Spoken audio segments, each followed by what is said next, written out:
Okay guys, the last thing we're going to talk about is postpartum hemorrhage. So this can happen either in the pediatric ED or the adult ED, or it can happen pre-hospital when EMS does this delivery. So the baby is delivered, the placenta has delivered, but the uterus has not contracted. It's called involution of the uterus.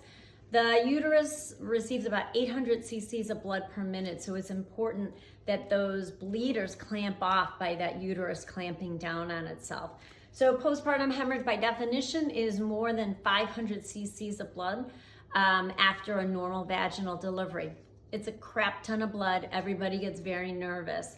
The blood most of the time comes out in clots, so that makes it easy to measure. Just scoop those clots up in a graduated cylinder. 800 cc's of clots is 800 cc's of EBL. Other things you can do are weigh the towels, weigh the chuck pads, and that will give you your objective EBL. So most of the time, postpartum hemorrhage is caused because the uterus has atony, which means that the uterus does not contract down. So again, I'm gonna always have a towel underneath vagina here so I can collect those blood clots, but right now, we don't need to pay attention to that. So the fundus is usually going to be up near the top by the umbilicus here, and we want it to get nice and firm. So what I'm going to do is I'm going to take my palm and I'm going to be rotating in circles like this.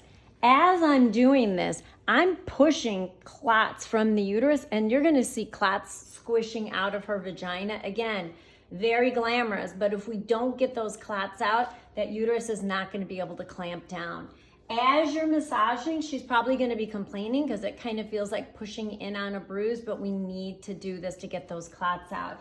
And you're going to feel it get nice and firm underneath your hand, kind of like a small grapefruit or a large orange, and the bleeding is going to slow down. So that's exactly what you need to do for postpartum.